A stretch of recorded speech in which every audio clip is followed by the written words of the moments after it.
Assalamualaikum warahmatullahi wabarakatuh. Well, thanks for the chance that has given to me. Let me introduce myself. My name is Ida Kurniawati and I am as the last presenter.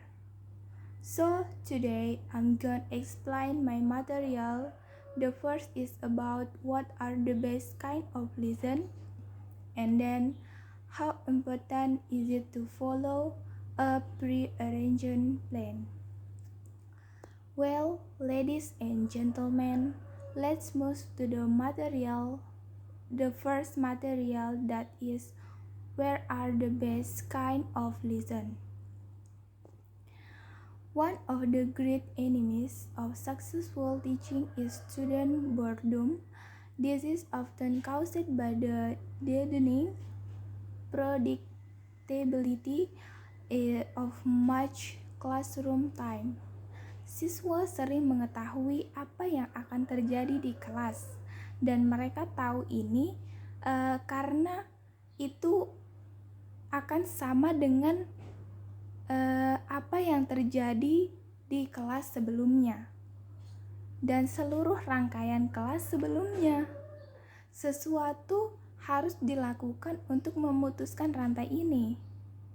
Jadi dalam buku momentalnya Breaking Rules, John Falslow menyarankan bahwa baik untuk kewarasan guru dan keterlibatan siswa yang berkelanjutan.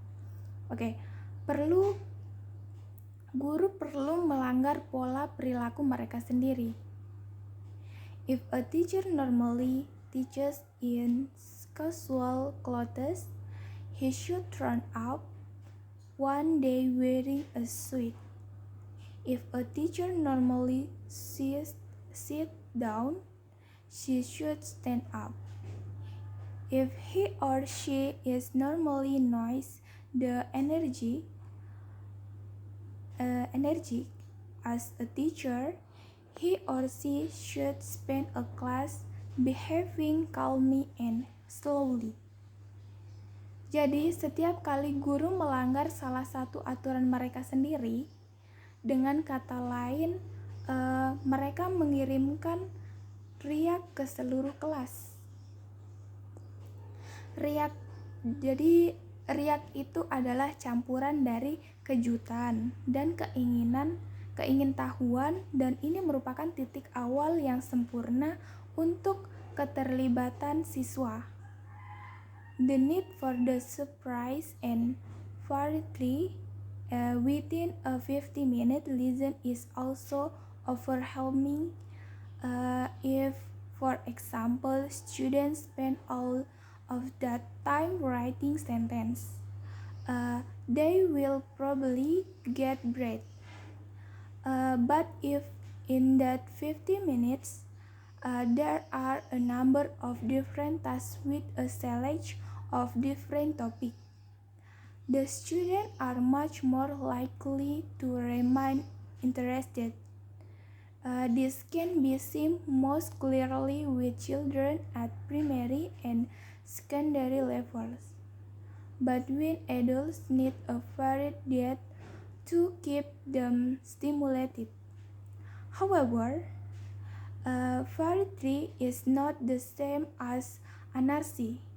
Despite what we have said, students tend to like a certain amount of predictability. They appreciate a safe structure which they can rely on, and too much camping and changing, too much variety in the 50-minute lesson can be the stabilizing. Good teachers find a balance between predictable safety and unsuspected variety. Adapun cara mengajar yang bisa digunakan agar mereka belajar memberikan pelajaran yang baik adalah the first is using mind map. Cara pertama yang dapat guru lakukan agar murid dapat lebih cepat memahami dan dengan menggunakan mind map. Menurut prinsip brain management, konsep mind map dikatakan sesuai dengan kerja alami otak. Mind map dapat membuat kedua belah otak bekerja secara bersamaan dan akan membantu memahami konsep dengan lebih baik. Mind map akan membantu murid melihat konsep materi secara menyeluruh dan lebih jelas, melihat keterkaitan antara satu bab dengan bab lain. Membuat materi menjadi lebih mudah dipahami dan dengan petunjuk visual, serta membuat belajar menjadi lebih menyenangkan. And the second is maximalist in use technology. Sesuai metode mengajar sesuaikan metode mengajar dengan teknologi yang semakin berkembang agar proses pemahaman materi menjadi lebih mudah dan cepat. Guru dapat memanfaatkan internet untuk digunakan sebagai sumber materi lain bagi murid dalam mempelajari suatu subjek agar tidak mudah bosan. Ubahlah teks ke dalam bentuk gambar atau audio. Cara ini akan membuat murid menemukan hal baru yang lebih menyenangkan. Kemudian, the third, implement interactive method. Selain fokus pada materi pembelajaran yang diberikan, guru juga harus memikirkan perkembangan murid. Mungkin saja murid memiliki rasa ingin tahu yang besar akan sesuatu atau terhadap isu yang mungkin sedang dibahas pada pembelajaran tertentu. Untuk itu, penting untuk memberikan kesempatan pada mereka untuk bertanya seputar pembelajaran yang dibahas. Guru bisa mengawali dengan menceritakan kisah pendek terkait pembelajaran tersebut. Buatlah murid menjadi bertanya-tanya agar mereka menjadi lebih mudah mengerti dan memahami cara menyelesaikan pertanyaan dalam suatu pelajaran. Guru juga bisa membuat focus group dan mulai diskusi secara bergantian dengan kelompok. Hal ini tentu akan memicu murid untuk lebih aktif dan berpikir kritis dalam memahami topik. The fourth is prepare material in other formats such as animation. Saat menyampaikan pelajaran kepada murid, sebaiknya guru tidak menghabiskan waktu dengan membahas hal yang kurang penting. Siapkanlah poin-poin penting dari materi pelajaran untuk dalam bentuk yang lebih menarik seperti animasi. Coba juga cara lain untuk menampilkan pelajaran melalui slide PowerPoint. Jadi kita bisa menyisipkan animasi lucu dan bergerak di dalam beberapa slide. Hal ini akan membuat murid lebih semangat belajar dan lebih memahami materi yang diajarkan karena adanya bantuan animasi. And the last is go around to answer student question. Jadi, mengajar tidak hanya memberikan materi pelajaran untuk murid agar mereka mengetahui dan mempelajarinya, Saat mengajar, guru juga harus memperhatikan keadaan murid. Jangan hanya mengajar di depan kelas hingga bel berbunyi, ya. Apalagi saat sedang mengajar topik yang cukup penting atau rumit. Guru harus meluangkan waktu untuk berkeliling, menjawab pertanyaan murid saat mereka sedang belajar secara mandiri maupun berkelompok. Cara ini memungkinkan guru memberikan instruksi secara personal dan dapat secara khusus membantu siswa yang masih bingung dengan materi tertentu. The second material is how important is it to follow a pre-arranged plan. It is one thing to be able to plan lesson which will have variety and issue we will look at in chapter 11, but being flexible when the class is actually taking place is another matter altogether. Once again, a balance has been struck between teacher attempting to achieve what they set out to achieve on the one hand and responding to what students are saying or doing on the other.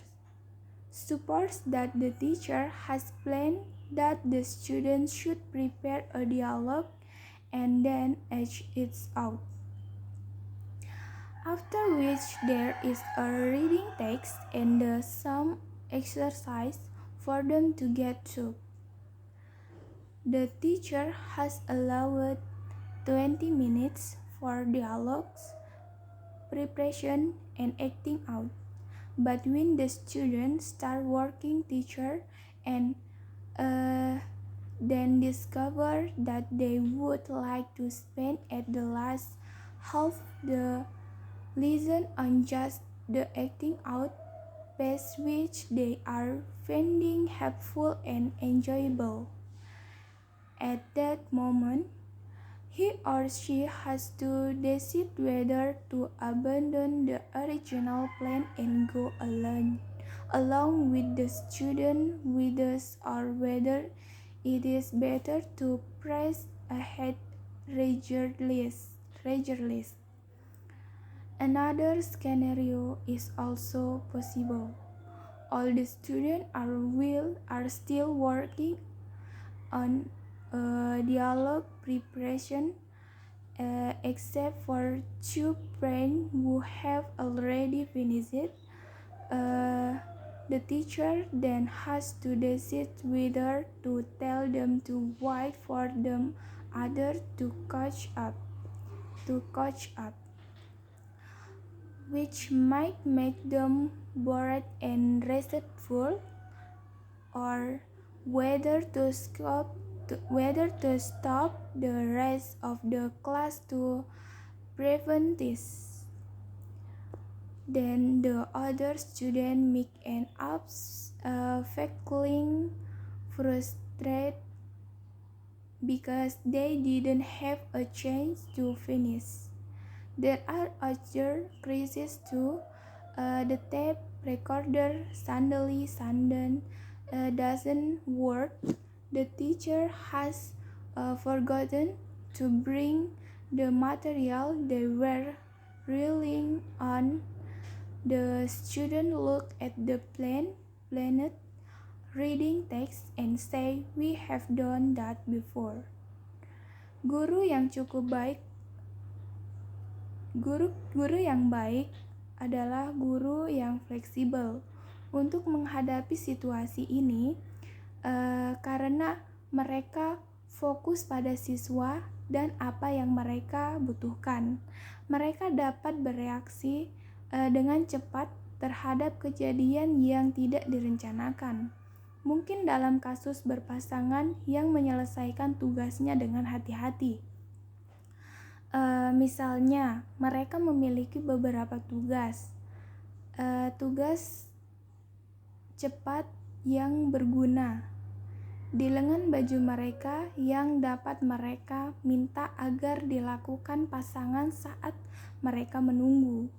Guru yang baik menyadari bahwa rencana mereka hanyalah prototipe dan mereka mungkin harus meninggalkan beberapa atau semuanya jika semuanya berjalan terlalu cepat atau terlalu lambat. Guru yang baik itu fleksibel.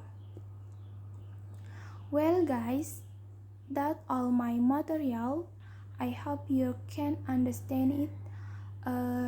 And I read to moderator. Wassalamualaikum warahmatullahi wabarakatuh.